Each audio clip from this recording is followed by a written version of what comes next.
Katta boylarimiz befarqlar. Ishoningizlar, mana mazkur statistika, ochiq statistikani aytib beryapman. Aksariyat bizning boylarimiz, millioner, milliarderlarimiz bizni ishimizdan tashqarida.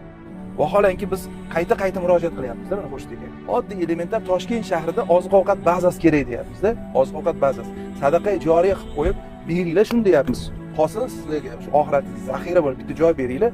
Biz shu 5-10 ming dollar to'lab shu oziq-ovqat bazasiga shu qiynalib biron joyda o'tirmaylik sarson sargardon, u yoqdan ko'ch, bu yoqqa ko'ch, bu yoqqa ko'ch.